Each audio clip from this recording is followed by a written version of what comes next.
Hi friends, welcome to నా option. So ఈరోజు అయితే మీకు డెమో చూపిస్తున్నాను.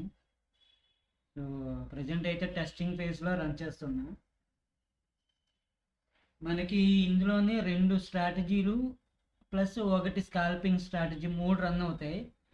సో రెండు కూడా మొత్తం మూడు కూడా 10 క్వాంటిటీ 10 క్వాంటిటీ 10 క్వాంటిటీ అంటే 30 క్వాంటిటీ రన్ అవుతాయి సైమల్టేనియస్లీ. ఆటోమేటిక్గా అవే ఎగ్జిట్ అవుతూ ఉంటాయి, అవే ఎంట్రీ అవుతూ ఉంటాయి. మనం మాన్యువల్గా చేసే విషయం అయితే ఏమి ఉండదు. సో మనకి తీసుకున్న ఎంట్రీస్ ఫస్ట్ ఇది సెల్ ఎంట్రీ తీసుకుంది ఒక ఎంట్రీ, అలాగే ఇంకొక ఎంట్రీ సెల్ ఎంట్రీ తీసుకుంది. ఇవి రెండు సెల్ ఎంట్రీస్ తీసుకున్నాయి. సో సెల్లింగ్ సైడ్ అయితే మార్కెట్ వెళ్తుంది, మనకు కనబడుతుంది కదా. సో ఇది అగైన్ బౌన్స్ బ్యాక్ అవ్వడానికి ట్రై చేస్తుంది. సో ఈ బౌన్స్ బ్యాక్ అయ్యే టైంలోనే మనకి స్కాల్పింగ్ ట్రేడ్స్ అవుతూ ఉంటాయి. ఇవి ఆటోమేటిక్గా ఒకవేళ ట్రెండ్కి మనకి అక్కడక్కడే క్యాండిల్స్ ఉన్నట్టయితే స్కాల్పింగ్లో మ్యాక్సిమం కవర్ చేస్తాం. సో అది కూడా పెట్టడం జరిగింది. చిన్న చిన్న ప్రాఫిట్స్ బుక్ అవుతూ ఉంటాయి, 59 ఇలాగ చిన్న చిన్న ప్రాఫిట్స్. అవి ఇది టెస్ట్ కాబట్టి మీకు పెద్దగా చూపించేది ఏమి ఉండదు. సో ప్రజెంట్ అయితే టెస్ట్ బేసిస్లో నడుస్తుంది. సో ఇది ఫ్రెండ్స్, మనకి నియర్లీ 7 o'clock నుంచి సెల్లింగ్ సైడ్ అయితే మూమెంట్ ఉంది. సో నియర్లీ $13 వరకు వెళ్ళి మళ్ళీ బ్యాక్ వచ్చింది. సో మళ్ళీ కిందకి వెళ్ళే అవకాశం ఉంది, ఎందుకంటే హయ్యర్ హై ఫామ్ అయ్యింది. హయ్యర్ హై ఫామ్ అయ్యి హయ్యర్లో కూడా ఫామ్ అయ్యింది, కంటిన్యూ కిందకి వెళ్ళే అవకాశం ఉంది. సో దిస్ ఇస్ ద లోయర్లో. లోయర్లో అని చెప్పడానికి కూడా లేదు, ఇంకా సపోర్ట్ ఇంకొక హయ్యర్లో ఫామ్ అయ్యి అగైన్ పైకి వెళ్తే అప్పుడు మనకు లోయర్లో ఇది ఫైనలైజ్ అవుద్ది.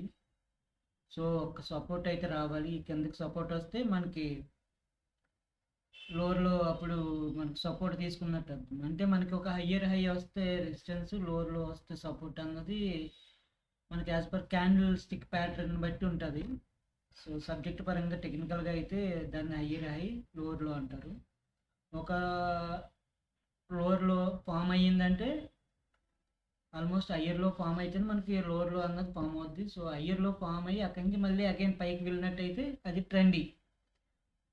సో ఇది ఫ్రెండ్స్, ప్రజెంట్ అయితే ట్రెండీగా వెళ్తుంది. స్కాల్పింగ్ అయితే జరుగుతుంది, చిన్న చిన్న ట్రేడ్స్ స్కాల్పింగ్ తీసుకుంటూ ఉంటుంది. సో ఈ టైంలో ఎగ్జిట్ అయిపోయినా మనం $8తో ఎగ్జిట్ అయిపోవచ్చు, మాన్యువల్గా ఎగ్జిట్ అయిపోవచ్చు. సో అది ప్రాబ్లం అయితే ఏం లేదు. సో సెల్ ట్రేడ్ అయితే తీసుకుంది స్కాల్పింగ్.